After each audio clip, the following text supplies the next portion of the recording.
सुप्रभात सभी को। जैसा कि हम सभी जानते ही हैं कि आज हम दशहरा अर्थात विजयदशमी को सेलिब्रेट करने जा रहे हैं।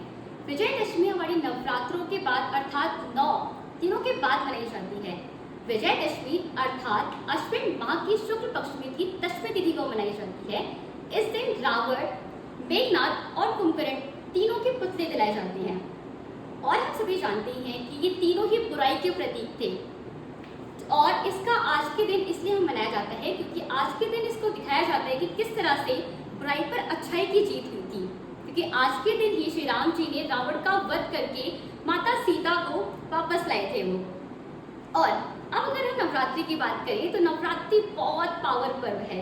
हमारे हिंदू शास्त्र के अनुसार नवरात्रि अर्थात 9 दिन 9 रात्रियां जो है बहुत पावन है, बहुत पावन से हैं। जिसपे कि जो नवरात्रि का पहला दिन है उसपे हम मनाते हैं शैलपुत्री के नाम पे, माता शैलपुत्री जो बहुत प्योर है, बहुत सुंदर है। दूसरा दिन जिसको नवरात्रि का होता है वो होता है माता ब्रह्मचारिणी का। ब्रह्मचारिणी अर्थात जो साक्षात माता पार्वती के प्रतीक है, माता पार्वती का स्वरूप है। तीसरी होती है हमारी माता चंद्रघंटा। जो चंद्रघंटा है, माता चंद्रघंटा का स्वरूप बहुत भव्य है, बहुत सुंदर है, बहुत विशाल है। चौथी है हमारी माता कूष्मांडा। माता कूष्मांडा के बारे में हम बहुत कम जानते हैं, लेकिन उनका बिहेवियर, उनका व्यवहार बहुत पावन है, बहुत सुशील है। उसके बाद हमारी आती है 5वां दिन जिसको हम स्कंद माता की जिसमें पूजा करते हैं।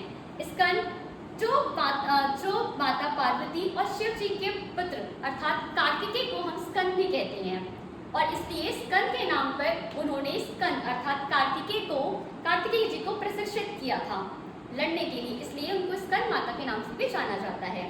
छठी अर्थात कात्यायनी माता, बहुत सुंदर, जिसका नाम ही इतना सुंदर है। कात्यायनी माता महर्षि कात्यायन के घर में जन्म लिया था उन्होंने, इसलिए उनके नाम पर महर्षि कात्यायन के नाम पर माता कात्यायनी का नाम रखा गया है।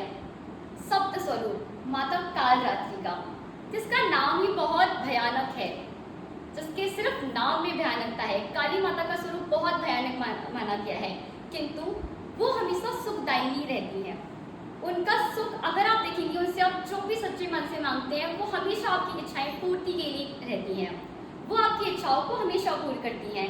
अष्टमी, जिसका हम सभी अष्टमी पूजन भी करते हैं। अष्टमी अर्थात महागौरी का दिन, साक्षात जो माता दुर्गा का अष्टवां अर्थात 8वां स्वरूप है। माता अष्टमी, अगर हम माता दुर्गा अर्थात महागौरी की बात करें तो माता महागौरी जो है वो उनका लाल स्वरूप है, अर्थात वो हमेशा लाल वस्त्र में रहती है। अगर आप हाथों में देखेंगे तो उनका पूरा श्रृंगार लाल है। जो प्रतीक तो वैसे देखा जाए तो अस्त्र का होता है या फिर लड़ाई का होता है, बट फिर भी उनका स्वरूप, उनकी इमेजिनेशन बहुत प्योर है, बहुत सुंदर है। नवी अर्थात नवदुर्गा या फिर माता दुर्गा और सिद्धात्री का दिन होता है 9वां, जो आपकी सिद्धियां प्राप्त करने में मदद करता है। अगर आप भी उनकी पूजा करते हैं तो आपको बहुत सारी सिद्धियां आपको प्राप्त होती हैं। अब हम जानते हैं 9वें दिन के बाद हम लास्ट में सेलिब्रेट करते हैं दशहरा, जिसमें हम रावण के पुतले को जलाते हैं। हम सभी को पता है रावण चारों वेदों के ज्ञाता थे, किंतु फिर भी एक अहंकार था छोटा सा, जिसकी वजह से उनका अंत हुआ। बट वो चारों ज्ञाता थे, वो चारों वेदों के ज्ञाता थे, बहुत ज्ञानी थे, वो महापंडित कहा जाता है। अच्छा, इसके दिन, आज के दिन ये दशहरा अर्थात दशहरा के दिन ही हम शस्त्रों की पूजा भी करते हैं। शस्त्रों की पूजा करने के बहुत सारी कथाएं प्रचलित है कि शस्त्रों की पूजा क्यों की जाती है आखिरकार।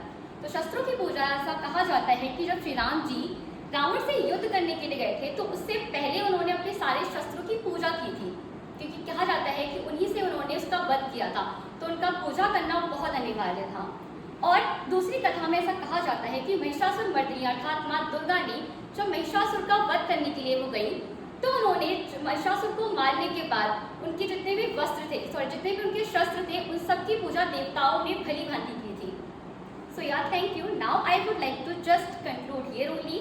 और मैं आप लोगों से अंत में कहना चाहूँगी, बहुत प्योर सा, बहुत क्यूट अच्छा सा मंत्र है जो मैं आप लोग को सुनाना चाहूँगी। वो कुछ इस प्रकार से है। या देवी सर्वभूतेषु शक्ति रूपेण संस्थिता, नमस्तस्यै नमस्तस्यै नमस्तस्यै नमो नमः। धन्यवाद।